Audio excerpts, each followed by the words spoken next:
Today on the podcast, I talk with the lovely Danette Albino and the amazing Amy Bultena of Artful Artsy Amy. I have admired these two educators online for quite some time, and it was truly a pleasure to talk with them about teaching in low-income schools and the importance of showing love and compassion to underserved students. This is Cindy Ingram, and welcome to the Art Class Curator podcast, where we're taking art out of the dark with thoughtful explorations and in-depth interviews designed to ignite curiosity and delight in art classrooms everywhere. I am so excited to welcome Amy Bultena and Danette Albino to the podcast. Welcome, ladies. Thank you. Hi, thank you. So before we get into our topic, which is teaching in low-income schools and how to have compassion for our students and how to structure our classrooms to support those students, how about you go and give us a little bit more about you and your background and experiences? Amy, do you want to start? Sure. Right now I'm working as a visual and performing arts and STEAM coordinator in Modesto, California. Modesto, California is kind of like the center of California. So everybody thinks about California being very glamorous, but and it's not that my area isn't very nice, but it's more farmland, agrarian kind of stuff. I'm originally from Georgia, and I've taught art for 14 years in Title I schools, in charter schools, and in private schools. So sort of have that breadth of experience. Awesome. Danette?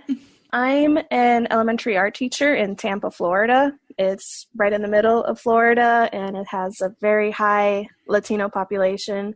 And I've been working for a few years in the school setting, and I've also have experience in the museum setting. Thus far, most of the schools I worked at have been Title I schools, but starting next year, I won't be in one. Oh, yeah, that's right. You just ended just said goodbye to all of your kiddos. And she gave an amazing video for her students. I'm obsessed. Is that public? With this video? Me too. Is that public? Can we put that in the show notes, or is that no? Sure. Yeah, you can. It's public. I've had the song in my head, but like every time I sing it, I can just see you with like the big smile on your face. It's the cutest. I love it. For those of you listening, she dressed up as Bob Ross and did an amazing dance too. Bob Ross does the cha-cha and painted on a beard, and it was fantastic. So we will make sure to put that in the show notes because you want to see this. So I heard this quote the other day, and I thought that it was a really profound quote that really touched my experiences working in low-income schools, because pretty much all of my teaching in public schools have been in low-income schools. And the quote is, "Students who are loved at home come to school to learn. Students who aren't come to school to be loved." And that was by Nicholas Ferroni. And I just thought that was really lovely and very true to my experience with a lot of these students that don't have very stable home lives, that their school is the place where they can get that. So how do we teach these kids when their most basic needs aren't being met? What do you think? You know, for me, there's the simple things like you always have crackers in your closet and, you know, these sort of kind of material basic things. You know, I always kept extra spray deodorant, and it sounds really weird, but I always had extra lotion because my students would make fun of each other for having dry skin. So they knew that they could come to my room in the morning and I would tease. I called it salving up. I was like, salve yourself up, you know, whatever. But there'd always be like 4 or 5 kids with the lotion in my classroom in the morning. The odd things about public schools, right? But beyond those material things, to me, you really look at like, what does it mean to be a good parent? And I know that teaching is a job and it's a career choice, but it's also sort of a passion and, you know, a calling. So for me, it was about, you know, if these kids really were my children, what would I want to offer them? And it would be that consistency and stability.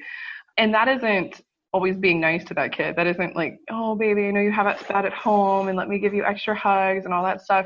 But it's really more being aware of what's going on in their lives, not at a super detailed level, but just like enough to know like, yeah, that's a really crappy home environment. And it's about offering that consistency. So if a kid knows there's going to be a consequence for this behavior, even if it's minor, like you're going to have to, you know, move your chair somewhere else, whatever, you're just really consistent with that. What has surprised me over and over again, and not unlike you, Cindy, most of my public school experience has been in Title I schools, but it would be the kids that just really challenged me. And I felt like I probably challenged that kid too. And I was really consistent that would come back and at the end of the year with a big hug, you're my favorite teacher, I love you, you know, all that kind of stuff. And I realized it was like they were getting something from my classroom they weren't getting somewhere else, which I think was just consistency. That it was like, look, I care about you enough and I respect you enough to give you the same consistency I would give anybody else. This is a stable place. This is a safe place.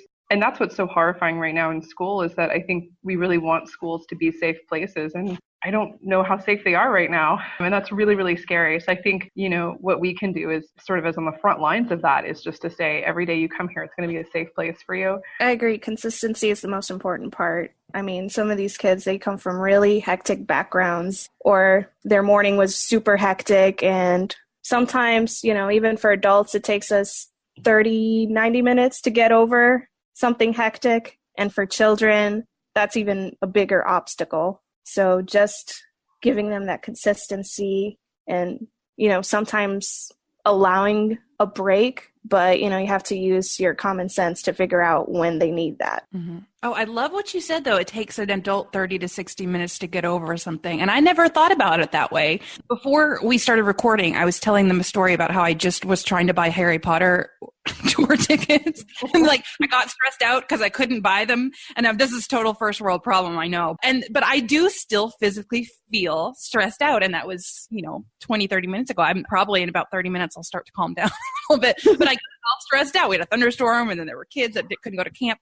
And, imagine living in a life where your home life is always like that you don't ever get to feel calm until you're at school. And then, but then if you go to have one chaotic class, and then you have to recover from that one. So, I never thought that's really good. I was reading something, and I can't quote it right now because it was years ago, but it was about how when you're stressed out, how your cortisol levels arc. Mm-hmm. And just like what Danette was saying, it can take anywhere from 20 to 30 minutes for you to metabolize that. And I was reading it in the context of, I was really stressed by my students, and the whole purpose of the article was saying, try not to engage in that stress, because it's not just that 30-second interaction, it's the next 20 minutes that your life is going to be impacted by it. Yes. So I read it for total selfish reasons, but I love how Danette put it in perspective of, the students as well. We're all kind of going through this at all moments, and just being aware that kid might just really be having a tough day. Yeah, that's really good. Because sometimes I'll still feel it. I'll be busy and I won't remember what I was so stressed out about. But I'm like, why do I feel this way? And so we're as adults are more self-aware of kind of knowing what's going on with ourselves, and we can kind of pinpoint where that anxiety got triggered or whatever. And a kid probably just doesn't understand why they feel the way they feel. And I know my daughter has anxiety, and she sometimes doesn't know, if we can figure out exactly when it started, we can get it to go away, but she doesn't have that understanding to do that. Kids can be pretty astute, though. I had a student who he was in middle school, he was in 6th grade. We'll call him Tom for the sake of this conversation. But he was really having some anger management problems. A kid threw a piece of paper across the room to his friend, kind of catch. And I could see it was going to hit him. And I remember thinking no, because it hit Tom. And instead of it being oh, that was an accident and it was a piece of paper, whatever, instead Tom is why are you out to get me? And it would escalate from there. So one day Tom comes to me and says, hey, can I talk to school social worker? And, I said, sure, you can, I can send you there. And he said, yeah, he's I don't really have a reason to see the social worker. And I think what he meant was everything was fine at home. There was no legal reason, but he's really helped my friend with his anger management issues. And I think I could use some help. And I thought wow, little 11-year-old kid, totally self-advocating for yourself. That's amazing. So off he went to the social worker. So he comes back to me and he says, I think I need a place just to be upset. And I was like, okay. So anyway, so we gave him a corner of the classroom that he could just go over and literally just hulk out and make noises and breathe heavy and do whatever it was he wanted to do. And for 3 years he did that. He would just be I need some air. And he would go over there and whatever. But it was great because he wasn't taking it out on other kids, and he could sort of work through his nonsense. I remember a principal came in to observe one time and was like, what is going on? And he's standing in the corner facing the wall yelling. And I'm like, oh, it's just Tom. Everything's fine. But by 8th grade year, I think he only had to go over there one time. So it's impressive how when you give kids the space they need and they feel safe, that they'll start advocating for what they need. Well, and too, I think that shows that we need to meet students where they're at rather than sort of force them to conform to a certain way. I mean, we have to provide that structure in a certain way, but each kid has their own individual problems and unique situations. And instead of forcing Tom to deal with his issues in the classroom, sitting there, like you gave him an outlet, and that's good. Like my daughter, like her teacher would just, anytime she saw that my daughter was getting upset, she would say, do you want to go to the office and go get a mint or from the nurse, or will you take this note to this other teacher? Just to like give her time just to kind of calm down and come back and then be fine. So like noticing those triggers and those instances are really important. Good for Tom for figuring that out for himself. That's amazing. Yeah, Tom, the world's a better place because Tom's in it for sure. I have a story that's kind of the opposite. Didn't work out so well. It actually happened a month ago when I was testing the kids. I have this one 5th grader who has anger issues as well, and I knew he was going to have issues during the test. So I asked my proctor to be near him, but the proctor said, well, why don't you just bring him over to me? And before I could say anything, the proctor calls out the student to come over to the desk, and I already knew what was going to happen, and of course, it went out exactly how I expected. The student refused to go there. And he started going off about how he doesn't care about the test, how he doesn't want to be there, and so on. And he refused to take the test and move. And eventually he took it, but he didn't do so well. And so you definitely have to, like you said, understand where your students are coming from, choose your battles, because that whole exchange was not worth it. And in the end, it just didn't benefit anybody. I think you got at the heart of something that's so hard, is that sometimes in our classrooms are like these little, micro communities, and we really know what works and what doesn't work in our little community. And then you have somebody who's new, and they might even know those students, but they don't know the students in that classroom, in that mix, in that context. And then they think that they'll just do something, and you're inside, you're just cringing. You're like, here we go. Now we're going to upset everybody. I think that's what makes school so tough, is you've got so many different people and so many different personalities. Exactly. Yeah. And you're not the only teacher too in that student's day. So can you imagine? Okay. Yeah. When you were saying the just for the listeners' sake, right when Danette was saying about the proctor calling the student over, both me and Amy made these faces like, oh no, it was just this grimace cringe, like, oh, this is that person should have known better. But like the horror story, when you see the bad guy, you're like, oh, here it comes. That you just do it silently, watch the kid and be supportive. Don't call him out on it in the middle of Exactly. Okay. So we've determined that being consistent is one of the most important things, if not the most important thing. What are some good ways that a teacher can foster that sort of consistent environment in their classroom? What are some good tips that you might have? I mean, there's several things that you can do. Like, for example, sometimes you have to teach social or emotional skills that you wouldn't think you needed to teach.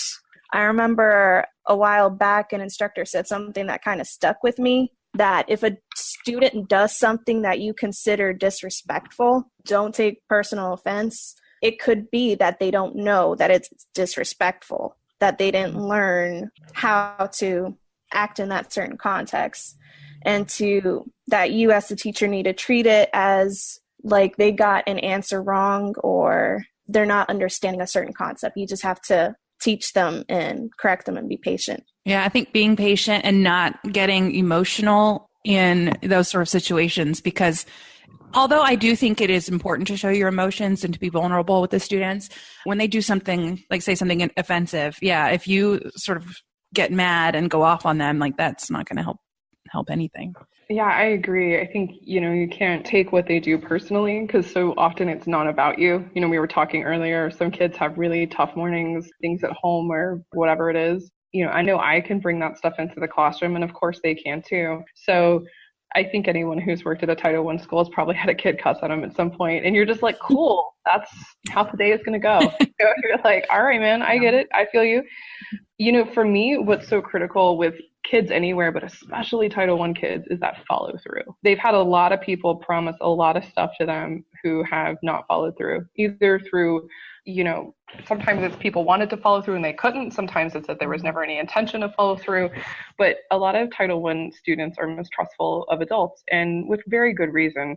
And some of them are little adults themselves. They're going home and taking care of younger siblings and whatever. And then they roll up to school and all of a sudden you've got someone telling them what to do. That would be a hard pill for me to swallow. So for me, it's following through. If you say you're going to do something, you really have to move heaven and earth to make sure it's going to happen. So one of my big things was whenever we had an observation, my students knew as long as they behaved during the observation, the next day I brought in donuts for everybody, like a whole donut. It was yours. Nice. And my kids lived in a food desert, so it was like, yeah. And they're like, it's not the gas station donuts, right? Like, you're going to bring Krispy Kreme, right? And I'm like, Krispy Kreme, it's happening. So like 5 a.m. the next morning, I would just remember, you got a good, you had a good observation, whatever. But, that's a silly thing, but they loved that. And I think, the basics of being open and being friendly, the kids knowing it's a safe space. To me, the two things that were just so critical, though, to, I guess, sort of winning over the trust of my students was, the first was just being respectful. Like, I really dislike that mentality of you have to earn my respect that some teachers have, because these kids just don't get any respect from anybody, So my thing was, I respect you immediately when you come in this room. There are things I can respect about you. I can respect you enough to say your name correctly. I can respect you enough to be courteous of your space. I can respect you enough to not touch your hair or, whatever the things are that are going to upset those kids. You respect them and tell them that. Say, I respect you. You don't have to earn it. There's other types of respect we could earn, but we're going to start from a place of respect. The other is to apologize. I think some people never want to apologize to students because you think you're going to lose something. You gain so much by saying, I messed up and I'm sorry, what have you. Kids, they appreciate that. They appreciate you acknowledging that you're wrong. And then my class rules applied to me too. So if I broke a rule, I also had to suffer the consequence, and they loved that. And I would every once in a while, deliberately break some rules so that they could hand out my consequence to me, and they love that kind of stuff. Who doesn't love to see the person in power have to have a consequence? I love it. So they love it too. And if you're doing those things, you're going to win that respect. For me, our lunchroom was really loud. Like, it was those cinder block walls and you've got 400 kids in there at a time. So it's very loud and very stressful. So I started a lunch crew where you had to get a pass from me, but you could come down and eat lunch. Now, I did not entertain you. It was not entertainment time, and it was certainly not discipline time. So if you're going to act a fool, you could not come and stay. But I ended up with 45 kids down there every day for lunch, just calmly sitting and eating their lunch. Just wanted a place to be, So I think kids kind of figure out who those people are that are going to hear them and listen to them and respect them. And as a result, you're going to deal with less nonsense. You still deal with nonsense because it's a lot of people all coming together. But I think it's that respect that really gets things going. Yeah, that's very powerful. That treating them as people, because they're little people, but they're people, they deserve just as much respect as an adult because they're just a person. They're worthy of that. And I think a lot of people don't know that they're worthy of that. Even any adult deals with that sort of feeling of, why am I here? Why do I matter? If the teacher shows them, you matter because you are here and you are a person and you are, that is your worth, that they can learn that it's not because you are good at drawing. It's not because you are well behaved. It is because you are here and you already deserve their respect. So even if they are acting crazy and cussing you out, they still deserve you to be respectful and, I think if you can get to a place where you're amused by it, and it's hard to do, but I had a kid come in one day and flip over a table, just walked in apropos of nothing and flipped a table, and I just busted out laughing. I was like, whoa, what are you doing? So we left. What's happening, man? John Cena's in the house, whatever. And the kids started laughing, and instead of him going and serving a few days at ISS, it was like, dude, let's just let's flip the table back. Let's find a place to chill out. What's going on today? Yeah, I didn't take those lessons. I wasn't very good at that when I first started because I was pregnant my very first year teaching a fight. It was a fifth graders. Me and fifth graders, we don't get along in general. My kids are going to be fifth graders and I don't know what I'm going to do. But there was two boys fought and a chair flew at me and I'm 7 months pregnant and the chair almost hit me and I did not laugh at that. I was so upset. No. One of those kids I kicked out, I was like, I can't, and I was new and I had no idea what I was doing. First year teacher, I had no idea what I was doing. And I was like, I can't have this in my class anymore. So he sat in the office for the rest of the year. I was like, I can't deal with this kid. But I think my second year teaching, this boy told these two best friends, these two little girls in 6th grade, he each told them that the other one was talking about him. And like, you fall for dumb stuff when you're in 6th grade. Because I was like, really? Do you really think your friend would say that about you? So these two little girls got up to have a fist fight in my classroom. They're like taking off earrings. Like, it's getting real. Like, I'm like, they're not going to just shove each other around. So I jump in the middle of them, and one of them throws this punch. And she threw with everything her little 6th grade body had, and it hit me really hard. And I remember like the whole class went silent to see what my reaction was. And I just like shook it off, and I was like, you better sit down. And it was like, not that I recommend taking one from a student, but let me tell you something, man. Like, I had that class. yeah, I got knocked to the ground by one of them last year. It was a total accident, but man, I've never seen such silent kids. It was like probably 100 6th graders all in one space. And they were just like, oh my God, what just happened? And I was fine. The kid was just mortified for the rest of the year. So he was very nice or there. He was not normally nice. So I also liked your idea about apologizing to the students. I think that's really important because sometimes our emotions do get the best of us and we might react in a way that we wouldn't have wanted. And for you to recognize that and for the kids to see that you recognize that that was not the right choice from your part, I think that's really, I think that's really valuable and important. I agree with you on there. I agree too. Don't you feel better when you apologize? It's like cathartic, Yeah. It's like going home and eating your soul up that you're like, oh, I was really rude. You're just like, I'm just going to own it. I was rude. I'm sorry about that.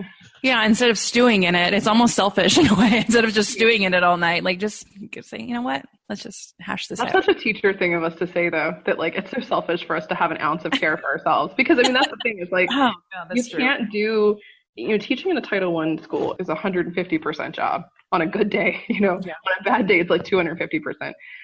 So if you don't take care of yourself, you're going to be a real horrible person for those kids. So, I think that we have to start looking at that, like, it's okay to take care of yourself. Yeah, that's very important. And that's a really good segue into one of the other topics that we were going to talk about, which is kind of how to deal with the emotions of the teaching in this environment. The taking home the problems of the kids, stewing on all of the interactions that you have through the day, that dealing with that workload. What are some good ways to deal with that and to take care of yourself? Therapy. Yeah. I go to therapy. I haven't actually been in a while, but that's one thing that I try to make sure is visit my therapist. And there was a time that I was on medication. I'm not anymore, but one year I had a really bad nervous breakdown and I took a little break for about a week and started seeing a psychiatrist and got on medication. And of course, I kept seeing my therapist and I reflected a lot on what happened, what got me to that point. And thankfully, I haven't gotten that low since then. But if you definitely feel on the verge of breaking down, you have to take care of that as soon as possible. I mean, even if you don't want to take a day off or anything like that, you have to prioritize yourself. Yeah, I think that is so important because teaching in many ways a lot of teachers have this sort of martyr attitude towards it. They're going to work until 10 p.m. and they're going to go in early and even though they're feeling totally overwhelmed and stressed and like they're going to lose it, they're just going to push through and they're going to do it for the love of the kids and the value of the work they're doing. And then you have to stop and say, okay, how am I personally dealing with this? And give yourself a day off. I think if you're having like anxiety, take a day off. You can take one. Well, first of all, I'm so glad that you shared that because that's absolutely my story as well. I've been to therapy. There are points in my life where I've been on medication. And we do, just like you were saying, Cindy, I just love these kids. And it's really hard when you're in Title I school and you're not feeling the love back. Or maybe you're still trying to win the trust of the kids or whatever's going on. We've all been in those places where it feels like the bottomless pit of despair where you're like, I really love these kids, but they really hate my guts, and it's just soul sucking to feel that way. And I think that that's something that is not spoken about in Title I teaching. It's like nobody wants to talk about the fact that they're going to therapy or they're seeing a psychiatrist or that they have medicine. And every Title I school I have worked in have had at least 2 teachers that have like disappeared for a few weeks because of some type of mental health issue that was directly related to what was going on at school. So if you're a Title I teacher, first of all, you're a bad mamma jamma, and you should not feel any, negativity towards yourself for doing what you need to do to take care of yourself. It is a hard job. I met a guy who had taught middle school, and he also had worked in a prison as a prison guard, and he said teaching Title I middle school was the hardest job he'd ever had. And I don't doubt that. Someone who taught Title I middle school, I was like, yeah, I feel that. Yeah, definitely. I think everybody should go to therapy, because even if you don't have any sort of mental health diagnosis or anything like that, like, it is so valuable to have objective. It's so good to have someone else who is kind of separate from you to talk to about your situation. And it's very, very helpful. I would say that I blog too. Like, that's a great place, because you need, or, online social media, you need to know there's other people like you. Like, I first started blogging in 2009, and I was teaching Title I, and I would get comments from readers that were like, I really hope you never teach my kids, or, you really should be ashamed of yourself, or whatever. And it was still new enough to blogging that I would like sleuth these people out and be like, let's have a conversation. Like, what did I say? Because I was writing my blog as if my principal was reading it. So I'm like, whoa, what's going on? And then what I realized was that these people were teaching in very homogenous environments, and they were teaching in like neighborhoods that they grew up in. And, there are better terms, but I'm going to use the term I use. It was real white bread, and they were not living the story I was living. And so for me, the early days of my blog were like, I got to find other people who are living this, because like, I know I'm not the only one. I know I'm not the only art teacher in a Title I school. There's got to be other people like me who are nervous to give these kids scissors, because somebody brought a knife to school earlier in the week or whatever, so I think you have to find that community, and sometimes you have to be okay with that community being online. Like, I've never met Danette in person, but I like Danette. I totally stalk your Facebook account all the time because she's brilliant and she sees things from a different perspective, and it resonates with me. Thank you. I agree. Finding your tribe, even if it is online, helps a lot, because, the teacher that works in the suburban school is not going to relate to you in the way that another Title I teacher can relate to you. Yeah, I remember when I was teaching at that first school, it was in South Dallas, and the students, it was mostly a Black population, about 95%. And I didn't have a lot of connections with the other teachers there on the campus. I was brand new. I was in a portable when everybody else was in building. And so I felt very isolated. And I met the art teacher at a neighboring school at one of our art PDs. And it was like the heavens opened up, and I was like, someone is here. He knows what I'm going through. It was just like we would get together every couple months just to kind of hash out what's going on in our lives, in our classrooms. And it just felt so good to have someone who knew like what the day-to-day was like. And I don't really I'm Facebook friends with her now, but like, it was just, we were in the trenches together, Yeah. Well, and like, your partner doesn't always know. Like, you can tell stuff to your partner, and sometimes that can be soul sucking, because they're like, why don't you just do this? I have an answer for you. And you're like, no, that would not work. Yeah. I remember too, like, crying on the way there and crying on the way back. Like, it is such a soul sucking thing. So going to therapy is a good self-care thing. Although if you are in Texas and you have teacher insurance, you're not going to find a therapist who will take your insurance. So good luck with that. I had that problem last year. I tried to find one and I could not. No one would even return my calls. They heard like the text in my voicemail. I would say, I have Texas teacher retirement plan, and no one called me back. And our premiums are like over $1,000, and it's great. So if you cannot get to therapy, what are some other good things you can try for self-care and dealing with the emotions of the job? I'm a big believer in the self-date. Like, I am an amazing date, and I can take myself on an amazing date. I'm a little bit more introverted, so that might speak to me more than someone who's more extroverted. But taking yourself to a nice meal and having a book and reading, especially if you have your own children or responsibilities at home, telling your partner, like, you need to handle this for an hour or two because I need this. And you have to self-advocate. So I would say that. The other thing I did, which this is going to sound so crazy, but I was teaching in a Title I school, and I was really grumpy all the time, not for myself, but just in my own life. And I started realizing I had not had fun in a really long time. Like, I mean, I had gone to the mall or something like that with friends, but I had not just gone and had a ton of fun. So I did this thing, some gals I knew online called Gishwas, which is like the greatest international scavenger hunt the world has ever seen. Oh, I want to do that. I don't even know what it is. They have an app now. It's called like the Gish, and I haven't downloaded it yet. I need to. But you get put into teams, and there's like a list of like, I don't know, 150 to 200 impossible things that you have to do in a week with your team. And they're all designed to sort of push you out of your comfort zone and to get you to socialize with other people. They're not designed to be mean. There's nothing that would, be harmful to people or anything like that. But things like, I had to do a random act of kindness for a large group of people. So I baked cupcakes for everybody at my grocery store I went to. Like, walked around the grocery store with cupcakes. But oh my gosh, I had so much fun. And it was such a reminder to me that like that sort of joyful playfulness that we have as children, we tend to let go of when we're adults. And when you're in a Title I school where things are so stressful, or any job where things are so stressful, I think that's the first thing that we lose, is that sort of childlike playfulness.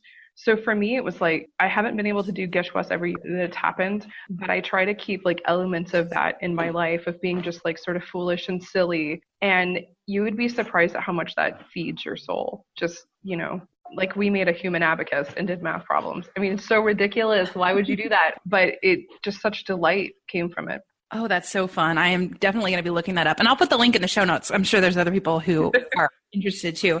But yeah, I really did. I think that's a good point, because when I was teaching my first few years, I really felt you would see teachers that were at the school for 20, 30 years, and they were kind of hardened to it, and they were not very nice to the children.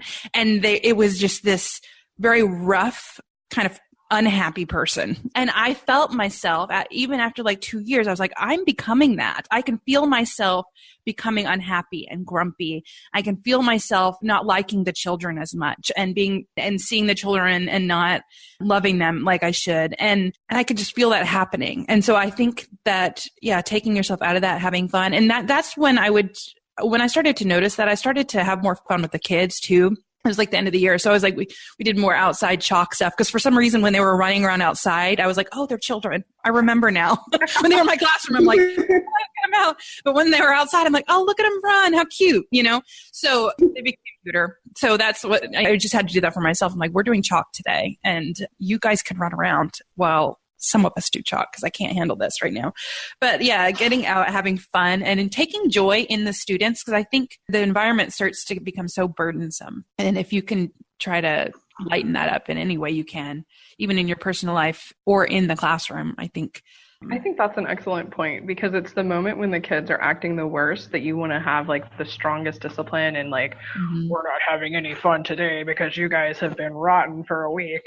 That's the moment when they actually need for you to be your most playful and fun. That if you can sort of dial it back and say, okay, you guys have had a really bad week, but today we're going to go outside and we're going to do chalk drawing. Here are the rules.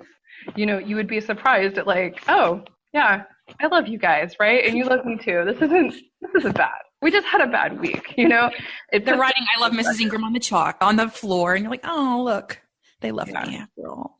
And also, I think, creating a curriculum that's fun too, I think can help, because it becomes a place that you enjoy, and it becomes a place that the students enjoy, and that you're doing stuff that is valuable. And I think that's what's so good about teaching art, is we get to do, I think all teachers can make their classroom fun. I think if I were to teach math, I think it would be the funnest math class ever.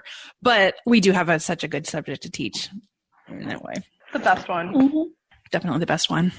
Okay, so those were some great self-care tips. I think you touched on, you being an introvert. And I have actually a whole episode coming out soon about dealing with being an introvert and teaching, because it's just this whole other beast itself. But I think really noticing when you're getting overwhelmed and giving yourself those breaks, because I also love to just take myself out to dinner by myself, and people are like, don't you want company? I'm like, no, I'm my best company. I can just sit here and I can eat my food and I can just look around and like be totally happy. So during my planning time, I would like turn off the lights and close the door and kind of hide, because you have to give yourself those breaks. introverted teachers have all been doing the same thing for years, not talking to each other about it, because that sounds like us, like, close the door, turn off the lights. Yeah. When the kids act like you're not in there. Yeah. I even shared a classroom last year, and thankfully she was also an introvert. So we would both do it, and then there would be a knock, and we'd both just like, we would eventually we covered the glass of the door with some like colorful paper so you can't see in. And then we would just sit there like really quietly. But you have to do that because you just can't be on all the time. You need to take those self times. So before we started this podcast, we were talking about the idea of sort of addressing our own privilege, because a lot of times a teacher goes into a situation where they are like a white teacher in a all black school or something, and that, you have to deal with your own privileges, and even your own privileges of, you have a college degree and you have a full-time job and you're the teacher is the whole thing too. But so what are your thoughts on that, and how do we address that? It's something that you have to constantly remind yourself because, for example, I have class privilege for most of my life. I grew up middle class. So a lot of the experiences that the kids in my schools have are not the same experiences that I have, and vice versa. So sometimes I've struggled with understanding certain things, and you just need to, kind of step back and figure out what is it that you don't understand, or like why is the way that a student is acting makes you feel uncomfortable or you just don't connect with. That's one example. So it's a big thing. I grew up in Georgia, and I was in a fairly wealthy neighborhood. There were 4 Black kids in my high school, graduating class of 600 people. My junior or senior year, the KKK showed up at my high school. And it like really wasn't even that big of a deal. Like it was and it wasn't, if that makes sense. Like that's how white where I was living. I went to college in the South, and it was a big deal when I went to college because affirmative action had really come into play in Georgia universities. And I can remember a lot of my classmates being upset that their friend couldn't get into the university so that, quote, these Black kids could get in. Really being upset about affirmative action. And I never really had any negative feelings about it, but I never really thought about it, if that makes sense. I was raised by my parents to be respectful to people, whatever.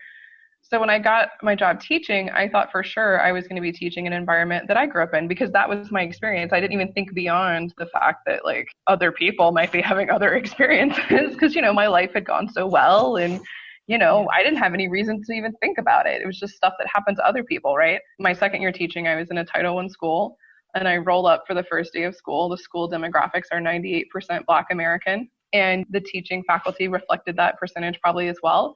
And so for the first time, I had a moment of knowing what it might be like to be a minority. I mean, I still wasn't a minority because I could go to the gas station and I was a majority again. But anyway, it was like, whoa, and I did suffer some culture shock because there was this, I don't want to say it was a clash because I really got on really well with the kids, but I was doing things like, boys and girls, please be quiet. Boys and girls, please sit down, to like 8th grade kids that are in gangs, and like wondering why that really wasn't working out for me until one day, Miss Thompson, she snapped her fingers at me in the hallway and she goes, little white girl. And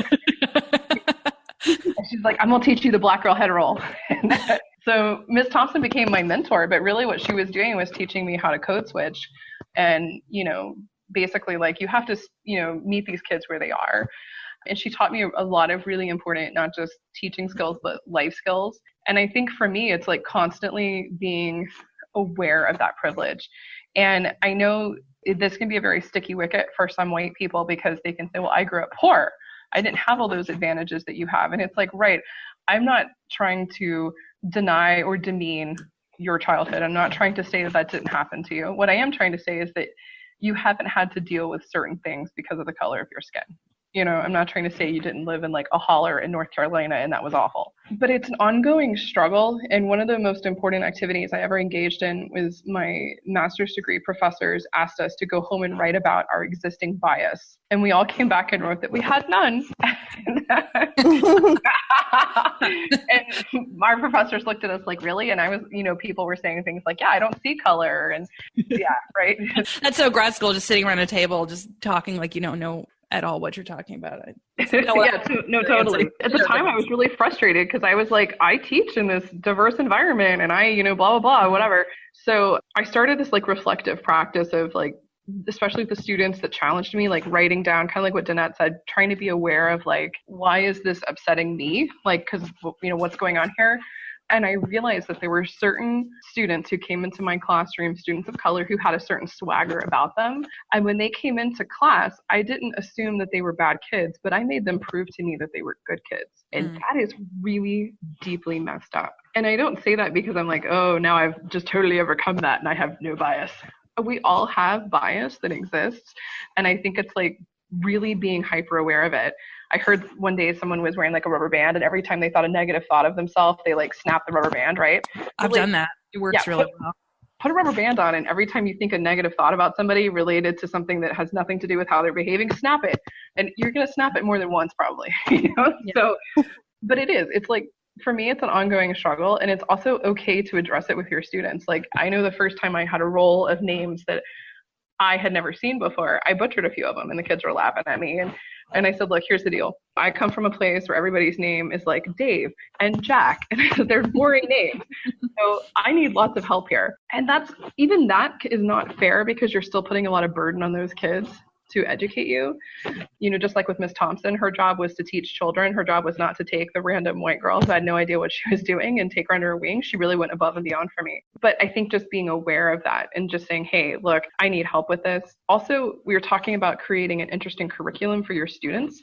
That can be a really great way to address privilege. I had a lot of open-ended projects where students could bring their own voice into it. And first of all, you learn a lot about your students that way. And whenever you start learning about someone as a person, it's really hard to continue to have bias. But also, you can share a little bit about yourself as appropriate. Like, you don't need to go to some like one time in college, whatever. But you can share stories from your childhood. We've all been bullied. There are certain common themes we have. But as long as you address it with the kids, I think that's the most important thing. And I, working as a white teacher in schools that were predominantly Black in the South, I was called a racist a few times. Mm-hmm. And mostly it was students who were really angry with me about something else. And so one student got up and he decided he was going to hold court, you're a racist, and yell it out in the classroom really, really big. And instead of reacting to that, which is what you want to do, you want to be like, I'm not a racist. And then you just sort of sound like one, by the way. Whenever you do the like, I'm not a racist thing, everybody's like racist. Instead, I was like, okay, let's dial it back. What did I do that you felt was racist? Explain to me. And really, he didn't have anything because he was just mad at me. And so he explained what it was. And I said, okay. I said, well, do you feel like I could go somewhere and teach mostly white people if that's what I wanted to do? And he was like, yeah. And I go, so then, like, why am I here hanging out with you? Like, because this is where I want to be, like, I like you guys.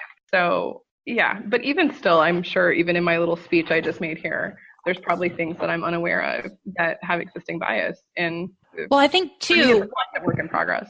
Yeah. One thing is, and there were so many things that you said that resonated with me, but it's something that it's like we're scared to talk about, and we're scared to be racist. We're scared that we are like, I know. And like, sometimes I would leave and I'm like, am I racist? Like at the end of the day, like, and then you're just trying to figure out like, what's going on in my head, that how I was raised, what are my biases. And it's really, it's just so hard to explain the kind of roller coaster that went on in my mind while I was teaching that. But I think, talking about it, being aware of it, and I loved the idea of talking about the students. Because some of my students, like one of my students last year, because I get to travel a lot. And that's actually one of the reasons I started my website, is that that's what I want to do with my life. And so I had been traveling more, and I went to New York last year for the NAA conference, and I went to Italy for spring break, and I had gone to another conference somewhere else. I don't remember where. And one of my students was like, "Miss, you're rich." And I was like, he was like, to go on all these trips. And I was like, oh, I went to Chicago. And he was like, I was like, yeah, I worked really hard for this. And but it's still, I'm like, yeah, I mean, I'm not rich, but I'm like, to you, like, I get to do these amazing things. And so it was such a moment, and I just didn't know. I still don't really know how to react about it, but I could have taken offense to that. I could have, but it was just like, I don't know what I'm saying here, but it was a moment. I think the kind of heart of it to me is what you said, which is not being afraid to talk about it. I think when you say we're not going to talk about issues of race and culture and what happens when they conflict, you're sort of telling kids it's something that, quote, shouldn't be talked about. And then it's really easy for kids to hold on to that internalized racism that they might have. And that's kind of, for me, I'm really into what's called critical multiculturalism, which is like this radical idea that we should just be talking about this stuff. And we did in my class, if a kid said something that was racist, instead of saying like, wow, you just said something that's really racist, we would say, oh, I don't think you know this, but that could be construed as being racist, and here's why. I know you didn't mean it that way, because most kids don't mean it that way, or they're just parroting some nonsense they heard somewhere else. But, you kind of get to a point that when a kid says something like that and you're able to have a dialogue about it, and it just stops being a big issue. You can just talk about those things, and instead of it being like, oh, you can't say white, or you can't say black, or, you can talk about the words that like really shouldn't be saying. And, for me, it was just that understanding that we don't all have to think the same thing or have the same philosophy or have the same politics in our classroom, but we do have to be willing to have conversations about it that are polite. Yeah. I think that is such a good point, that with everything, and even it goes back to what we were talking about, apologizing to the students, that whenever anything comes up where you're feeling a certain way, like it's always best to talk it out about, with the students or with somebody, and holding on to all those things in your head is not a good. I went on an interview one time to be an adjunct professor at a small college in Georgia. And when I got to they told me just to prepare a presentation. So I prepared a presentation about critical multiculturalism because I was in grad school and that was really interesting to me, right? So I prepare it and I go in and then they tell me who is going to be assessing my presentation. And it's 4 female professors from Spelman. And I'm getting ready to talk about educating Black kids, and I'm a white lady. And I was like, oh my God, please let me be graceful and, unbiased. And it was totally terrifying. And I remember thinking it should not have been totally terrifying. It should have been like just a conversation. And once I got past my terror, it was a conversation. And I mean, if you ever have an opportunity to hang out with anybody who's educated by Spelman, by the way, you're in the presence of brilliance and greatness. So ended up being a wonderful afternoon, but I just remember thinking like, oh my God, what have I gotten myself into? Because I think we've been taught to just like not talk about those things. Or I think sometimes white people feel like we can only talk about this stuff with other white people, So that I'm intrigued to hear. Yeah, I was about to ask. I mean, it's definitely something that's, like I said earlier, you have to be super aware of it, because even I often wonder if I'm not, I guess, the word you use being graceful, or, because I definitely, when it comes to addressing my own privilege, that's something that I still need to work on. I'm not going to lie, but it's definitely worth it. I think I get really frustrated when people go online and they have those, like, what's the craziest name kid you ever taught? That too. That super peeves me off. And so if you know me online and you're making fun of someone's name, you probably just don't want to do it around me, because I'll call you out every time. It really annoys me because you have no idea what the story of that name is. And a lot of names have stories. They all come from somewhere. And even if it's a name that the parent made up or created, they probably made it up or created it for a reason. And I've known so many kids where the only thing they have is that name, and then you're making fun of it. Like, how dare you? It's just so tacky and evil, honestly, in my opinion. So there you go. There's my soapbox. But I actually was not that's one of the things that I used to do. I used to look at the names of my students and I would just be like, what in the world? And then, somewhere along the way, I was just like, that's not okay, or even like, you see someone with a weird name, like working somewhere, and you're like, there's this sort of race class thing that happens with names, that you don't see certain names as like, I imagine you don't see certain names in certain job positions. And so I imagine that those students applying for jobs have a lot of issues, but yeah, it's terrible. It's terrible. Well, what's interesting is there was an article that just came out, and then this lady also live tweeted. It was talking about like a bunch of unusual names, but a lot of them, like you were saying, there's a lot of racial bias with that people have, that they think, oh, if you have an unusual name, you must be from this type of neighborhood, your skin must be this color, your work ethic must be this. I mean, it's really deep and evil, right? Anyway, some of the more unique names in the United States right now are coming out of Utah from Mormon families. So when you think about it, you have a bunch of children you might want your children to all have unique names. And this lady like live tweeted names at graduation. Again, it was super evil. To me, it was a little bit amusing because I wanted to be like, yeah, white folks do it too. Like, we're all out here making up names. It's fine. Get over it, So. Yeah, that's a good one. That's really interesting. I mean, as somebody, like, I grew up having my name getting mispronounced, misspelled in so many ways. Like, if I decide to run away, I have so many names to choose from as an alternative name to create a new identity. It's just amazing. And growing up, I appreciated those that took the time to, talk to me and ask me how to pronounce it or, how to spell it. Otherwise, they'd mispronounce it, and I, depending on how I felt, I would correct them or I would just let it go. And because they didn't come to me, they just assumed that if I didn't feel like correcting them, they would just keep calling me that. And it just got to the point where it was weird for me to just be like, actually, my name is, I know you mispronounced it 2 months ago, but so even like, you can just, when you're learning your kids' names, you could ask, is there a certain way to pronounce it? Or, for kids that might be trans or gender nonconforming, you could ask, is there a nickname or a name that is not correct in this roster? Yeah. I feel like that's so many kids too. Like I would ask that and I would have like half the roster would be, a nickname or something else, they would go by. Or sometimes I would spell it phonetically out to the side of their name so that every time I, until I had it memorized, I could practice at home even too. That's also helpful.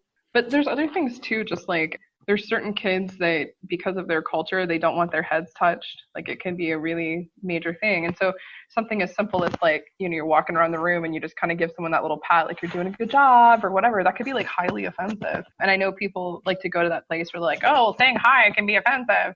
And it's like, look, you don't have to lose your mind to be an aware person of other people, so get that awareness and willingness, I think, to change, just like you were saying. Like we've all been somebody who probably made fun of names at a certain point in our lives. And yeah, now we know better.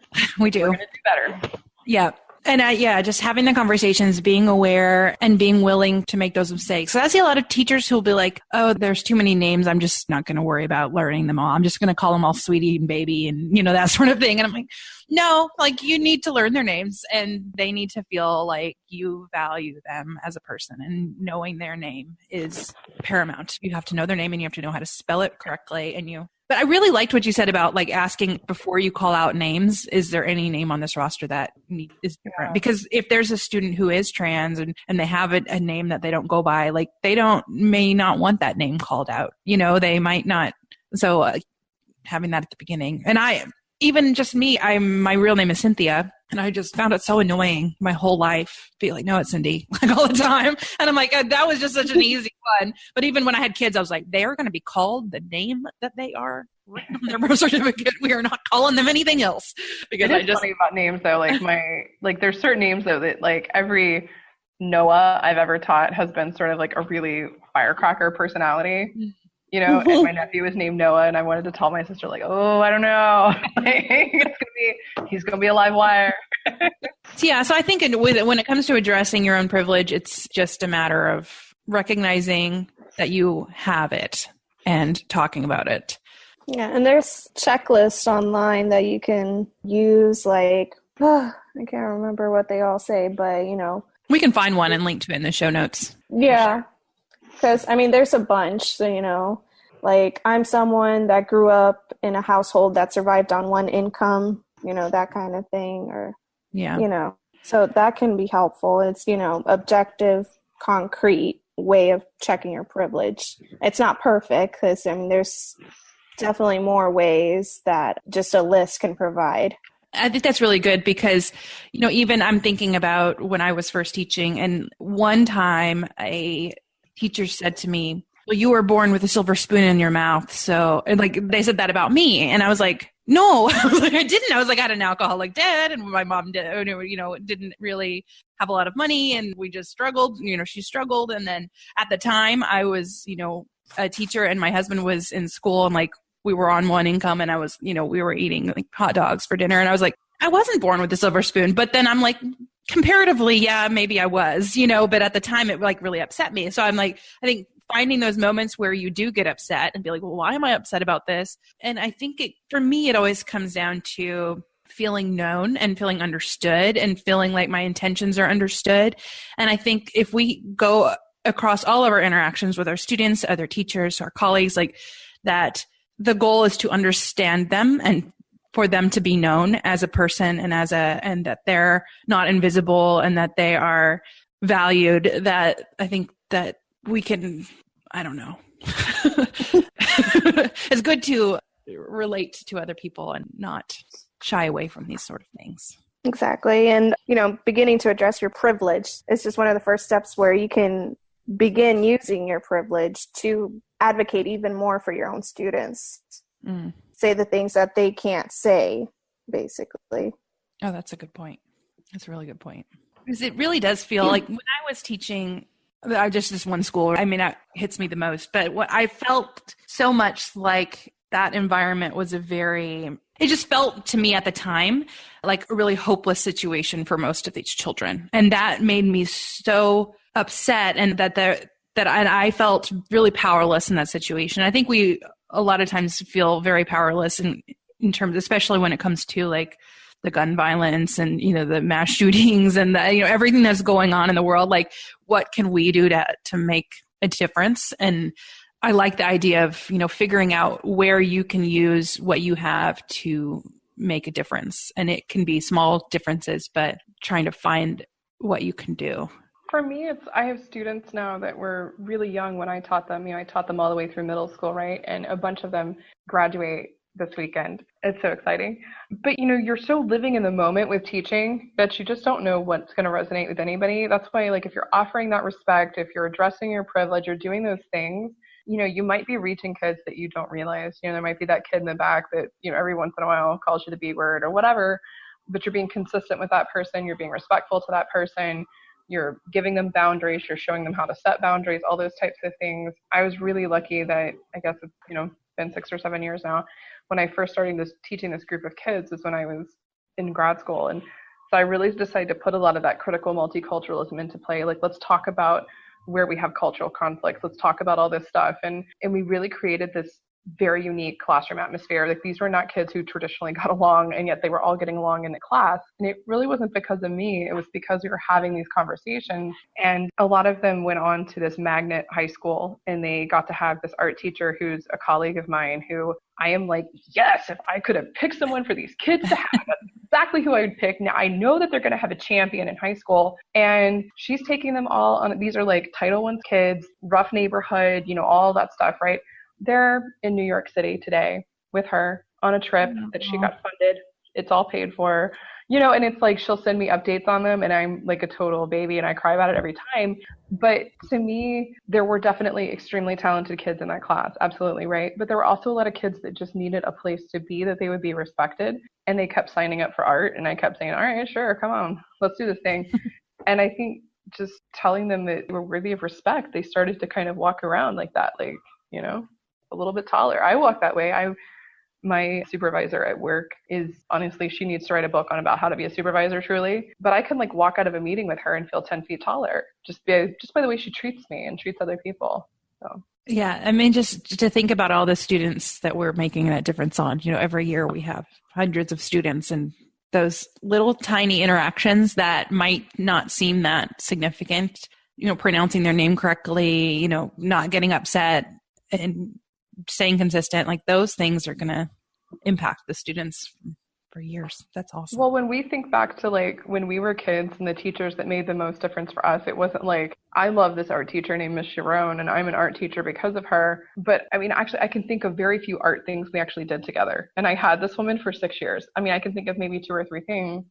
But what I'm left with is the feeling of how she made me feel. And I felt so empowered around her. And I thought she was so awesome and smart. And I wanted to be like her, and so those are the things that we kind of get left with, or the experience of being in that space. Oh yeah. Thinking about my favorite teachers, it wasn't ever the content. It was always the way they taught, their passion. And what always got me was their passion for their subject too. Like if they were a math teacher, but they were super passionate about math and they loved math, like I loved that. And I loved, the environment they would create because of that. So I always. Well, you don't even have to like them. Like I had Mr. Wallace in high school and I was not a good math student and he was not impressed with me, but he was so passionate about math. And I can tell you, I really understand a lot about geometry because of Mr. Wallace, right? Like, and I don't really, again, remember the specific thing, but it was like, you will turn in your homework because you need to, because you're not going to do well on the test. I mean, he just was like, I'm just going to lay it out there for you. Like, Okay. As we start to wrap up our conversation, and I feel like we could keep talking about this for another hour, but where can teachers get more information? Have you found any good books or resources that have helped you in your position? I've got a couple of books that I use. One of my favorites is Open Minds to Equality, which is a book that's filled with activities that you can do with your kids that basically addresses certain subjects like racism, classism, sexism. And I have the 3rd edition, but I think they came out with a new edition that added more about gender and gender identity. It's amazing. I haven't even gotten through all of it, but it just has certain things that you can use in the classroom. Well, I love that because it's not just, you're reading about, okay, we're getting aware of the issues, but it actually is giving you like strategic lesson plans and activities that you can actually do with your students. That sounds super useful. Yeah, I'm totally going to go pick this up. Me too. I'm like adding it to made cart. like a ton of notes because you were saying that. I'm on the page right now. I'm clicking add to cart at the moment. So add to cart. There you go. Thank you for your purchase. It has the objectives for each activity, the materials, how to implement them, the discussion questions. On the back, it has a bunch of worksheets you can copy and print. So it's a really good book. It's geared more towards gen ed teachers, but it's still a good one. There's this book called Teaching with Poverty in Mind. It's a really small book, light read. It's not perfect because the author kind of focuses on how parents are absentee or just not putting as much effort or can't be able to put as much effort and doesn't really focus on, structural oppression that the kids are affected with and, will be affected beyond school. But it has really good tips on how to work with the kids as an administrator and as a teacher. So it's a pretty good book. Oh, that's interesting too. Cause you do hear a lot about like the people blaming the whole problem on the parents having to go to work. And I'm like, that's just the tip of the iceberg. It's the whole structural societal like history thing that we're going to get into blame. I mean, my sister worked for a while with terminally ill children. And one of the hallmarks of her career was that she had to teach other people, you don't get to judge the parents and the decisions that they're making. Like you have to completely take that out of the equation of the care that you're providing. And I think that that's something that really wouldn't hurt us in education to sort of adopt to a certain extent, is that I feel like we like to play the blame game with parents, but we really don't know what's going on at home. And honestly, we really have no control over what's going on at home. So the sooner you let go of that, the better. Exactly. Oh, such a good point. I mean, even myself last year, because normally, like I've worked from home and my husband has worked from home at different moments, but last year we were both working outside of the house and the kids were in school. And even just that year, it was one of the most stressful years of my life because it was survival mode. And we both had pretty good jobs, but it was still like, it was survival mode. And you have a single mom doing that. And then you're judging her for not being at the Christmas party for the class. Like she's in survival mode right now. So you're not in any sort of place to judge what she's going through. Exactly. Another book I have is Rethinking Multicultural Education. It obviously focuses more on race in the classroom, but it intersects with class too. So it's just different articles about race in the classroom that I find really helpful. And then there's these websites that I use. Teaching for a Change is a big one. It actually has professional development resources for teachers on certain subjects like the classroom environment or school environment and things like that can really help with creating a consistent and safe environment in the classroom. And then there's Zine Education Project, which is inspired by the historian Howard Zinn. And it's got different subjects on the website, such as race, immigration, class. And it's got activities for kids and resources for teachers. And it's for all grade levels, kindergarten through 12th grade. And then my last one is Rethinking Schools. And they publish a magazine, and they also published the 2 books that I have, the Open Minds to Equality and Rethinking Multicultural Education. So it's a really good source for a lot of these topics. Yeah, I'm just scrolling through their website right now, and this is amazing. Mm-hmm. We will link to all of those in the show notes, because that, I think, just educating ourselves and coming up with ways to talk about this, and all of these that you've mentioned have given you really concrete strategies on how to talk about this sort of stuff with your students, and that's really awesome. Yeah, there's one, I'm just looking at Rethinking Schools. We've got some on gender, we've got some on all sorts of different things. I added an article there from Business Insider that's about half of the U.S. population lives in just 9 states. And it's a really compelling article, because when you start talking about globalism and like the number of people that are on the planet, what I was talking about earlier in the podcast about like there were so many people who weren't living my Title I existence. If you see it on a map, you start realizing like, wow, most of our population, half of our population lives in these high density areas that are more likely to have a lot more diversity just based on the numbers of people living there. It helps to understand why sometimes some of our Title I teachers feel isolated, but it also helps you to understand like we have so many multiple cultures our kids are living in, between the school culture, the classroom culture, the home culture, the community culture, the state culture, the national culture. And then I linked to an article by Graham Chalmers, who I just love Chalmers. And it has a really fancy academic title, and I don't want people to be afraid of that. He writes in a very plain-spoken way, so don't be intimidated by the title. But the title is Celebrating Pluralism 6 Years Later, Visual Trans Cultures, Education, and Critical Multiculturalism. Oh yeah, I totally wouldn't. Right? Like it sounds so academic, but it's a fabulous article. It's not very long.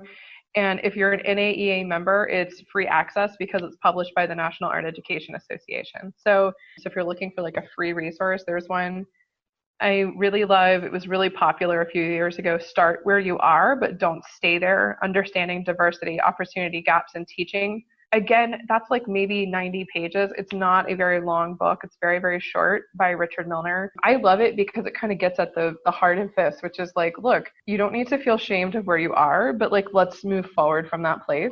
Anything written by... That's a good mantra. Start where you are, but don't stay there. Like, right? It's okay to be where you're at right now, and it's okay to feel uncomfortable in it, but work on it. I love that. Yeah. Well, and you can tell I really like plain spoken writers, so I'm going to gravitate towards this stuff.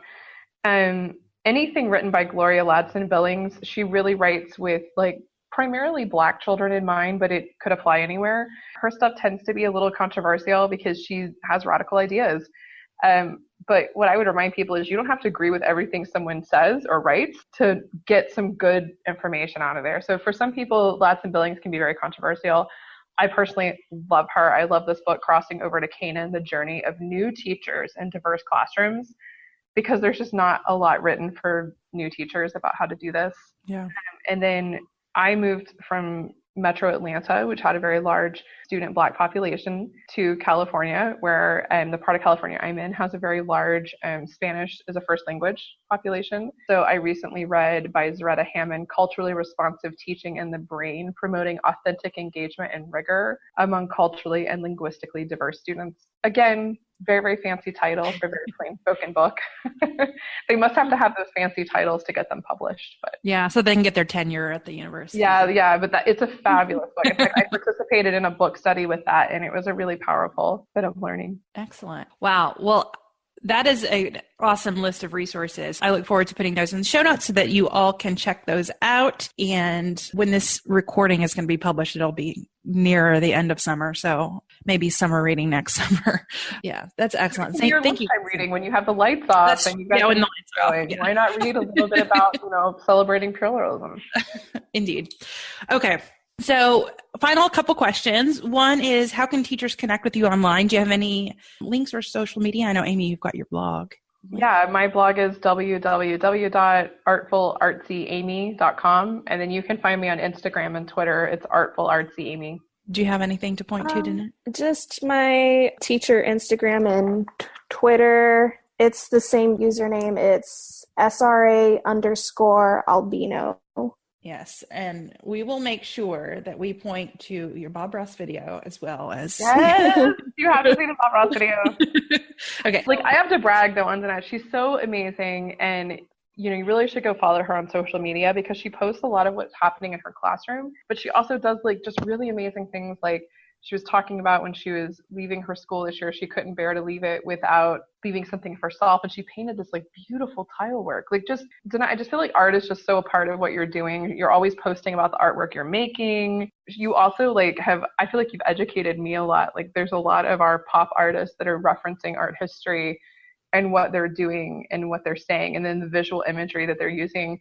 And I was just totally not aware of it. And then I'm like, oh, wait, Danette said, I'm going to go read that article. And then I'll go read it. And I'll feel so much more informed. So, you know, I feel like you're very humble. But if you're listening to this podcast and you're smart, you're going to go follow Danette and learn a little bit more about our world. Yeah, she's made comments on, or you here with us, have made comments on like things I've posted on Facebook that really made me rethink things. Like there was one about holding artists to a higher standard. And I was like, oh, that just changed my whole mind on it. And I had this whole blog post. I'm like, I got to go rewrite the whole thing. I haven't done it yet. But yeah, she's amazing. So follow her for sure. We'll link to it. And our last question, which is what I ask everybody, and that is, which artwork changed your life? For me, I guess it would be Frida Kahlo's Two Fridas. But if I'm going to be honest, it's the Frida movie that changed my life. Oh. Because, yeah, I mean, the Two Fridas painting is what I remember most about the movie when I first saw it. But it was so impactful to me because I did not have art in elementary school. I didn't know anything about artists or art history or anything like that. So watching the Frida movie was my first introduction to art history and art in general. And I haven't been the same since. Oh, that's wonderful. Okay, this is going to totally sound like I just made this up, but I actually was going to say Frida self-portraits. And then, Danette, when you said the movie, I was like, that's part of the reason why I would pick those. Is I think I'm a little bit older than you, but when I first saw her self-portraits, any of them, honestly, it was like this beautiful woman who was also super raw, and she was totally herself. And I didn't have all this language at the time, but it was gritty. And, you know, I'm very white bread. I'm like the whitest white girl. But I remember seeing that and it just spoke to me. It was like, this woman is like, she's self-actualized. Like you can just tell all that from that portrait, even when I was a kid. And I love that. And she's always been a hero of mine because she just sort of was who she was unapologetically. And I'm somebody who's constantly apologizing for whatever space I take up. So that was really nice. And then I agree that that movie, which Salma Hayek just like made happen. I mean, like if you don't know that story, it's phenomenal. Yeah, the story, that's great. It's amazing. But that movie was just, I mean, how could you watch that movie and not be a Frida fan afterwards? I don't know. Yeah, I'm always so upset that movie is so sexy because you can't show it at school. Yep. Because just like if you watch it, it's just like visually such a treat. And that's really what I watch movies for, is I'm like, is it beautifully filmed? You know, did Ridley Scott do it? Or does it have great costuming? I like that. So. Yeah. Mm-hmm. Yeah, I love that. And I think that's probably why we all resonate with Frida so much. She is so unapologetically herself. And she even said, like, well, there's a quote that I really like of hers is she just says, I paint for myself. Like she does it as a way to be herself and to express herself. And it's just, you see that. I think everyone kind of aspires to be that in a way. I think there's more depth. Like when I was a kid, it was like, oh, she has a unibrow and I have a unibrow and she's not afraid to have a mustache and she's still really beautiful. Like, that's cool. I like that.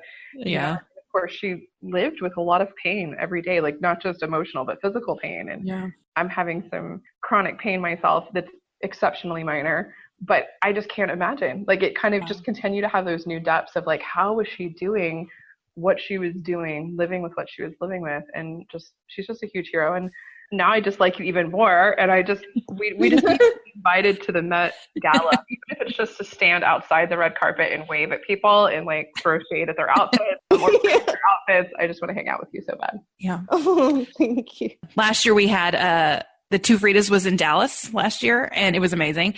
And we had a Frida Fest at the Dallas Museum of Art. They did set the world record for people dressed like Frida. and they were over 1,000 people dressed like Frida all in one place. It was magnificent. I went, but I did not dress as Frida because I didn't have the right outfit. You had to have a certain color scarf, and I didn't want to buy a scarf, but it was so cool. Like, there were little kids and there were men, and there was like all different people of different shapes and sizes and colors, and everybody was dressed as Frida. It was fantastic. I'll see if I can put my pictures in the show notes because they were awesome. Oh, that's amazing. I would love to dress like Frida every day, but again, as a white girl, I have to be careful because I don't want to appropriate culture that's not my own. I want to pay homage and respect to it. And the Dallas Black Dance Company did a ballet of Frida's life too. And so there was like Diego and Frida ballet. It was amazing. That sounds awesome. We had the Dolly Museum had an exhibition of Frida Kahlo. I think it was happening at the same time as the Dallas one. So it was amazing for me because at that point I've never seen